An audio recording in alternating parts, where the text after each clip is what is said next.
Hello guys, water chiller condenser டீஸ் cleaning வந்து பண்ண போகிறோம். இது பார்ட் 2 வீடியோ. பார்ட் 1 பார்க்கலன்னா பார்த்துட்டு வாங்க. நிறைய பேருக்கு தெரியும் டீஸ் கிளீனிங் வந்து எதுக்கு பண்ணுறேன்ட்டு. நிறைய பேருக்கு தெரியாதவங்களுக்கு சொல்கிறேன் பாருங்கள். இந்த சில்லர் வந்து 24 ஹவர்ஸ் வந்து ரன்னிங்லேயே இருக்கும். ரன்னிங்லேயே இருக்கிறனால வாட்டர் சக்சேஷன்லேயே இருக்கிறனால இதில் வந்து மான்சன் டெஸ்ட்லாம் ஃபுல்லாக வரும். அந்த மாதிரி வரும்போது நமக்கு வந்து ஆம்ஸ் எடுக்கும். நமக்கு ஆம்ஸ் அதிகமாக எடுக்கிறனால வந்து நமக்கு டீஸ் கிளீனிங் வந்து நமக்கு பண்ணி ஆகணும். அப்ரோச் அதிகமாகும் போது இப்போ நம்ம 2 டைம் வந்து டீஸ் கிளீனிங் பண்ணியாச்சு. இப்போ டெஸ்ட்டு வந்து காட்டுறோம் பாருங்கள், வாட்டர் எந்த அளவுக்கு இருக்குதுன்னு சொல்லிட்டு. வாட்டர் இந்த அளவுக்கு ஒயிட்டாக வந்துச்சுன்னா நம்ம கம்ப்ளீட் ஆகிடுச்சின்னு அர்த்தம் நமக்கு. இப்போ டிஸ் கிளீனிங் வந்து ஃபுல்லாக கம்ப்ளீட் ஆகிடுச்சு. இப்போ இது வந்து ஃபுல்லாக வந்து அசம்பிள் பண்ணுறது எப்படின்னு சொல்லிட்டு காட்டுறேன் பாருங்கள்.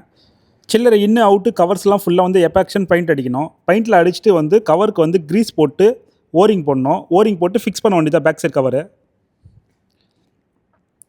இந்த பேக் சைடு ஹைட்ராலிக்கில் வந்து நம்ம ரிமூவ் பண்ணிவிட்டு ஃபிக்ஸ் பண்ணணும். நமக்கு போல்நட் போட்டு ஈவனாக டைட் பண்ணணும்.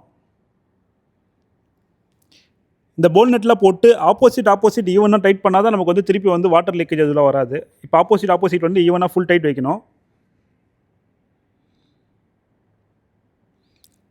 பேக் கவர்லாம் ஃபுல்லாக கம்ப்ளீட் ஆகிடுச்சு. இப்போ ஃப்ரண்ட் கவர் வந்து ஃபிக்ஸ் பண்ணணும். ஃப்ரண்ட் கவரில் ஆப்போசிட் போல்நெட்டில் போட்டு இதே மாதிரி ஈவனாக டைட் பண்ணால் கம்ப்ளீட் ஆகிடும். நிறைய பேர் வீடியோ பார்க்குறீங்க, ஆனால் ஃபாலோ பண்ண மாட்டேறீங்க. ஃபாலோ பண்ணிக்கங்க. ஃப்ரண்ட் சைடு கவர்லாம் கூட ஈவனாக டைட் பண்ணி முடிச்சாச்சு. இப்போ இன்லெட் அவுட்லெட் வந்து வாட்டர் வந்து ஓப்பன் பண்ணணும். வாட்டர் ஓப்பன் பண்ணும்போது ஏர்பனில் வந்து ஏர் வந்து போகும் நமக்கு.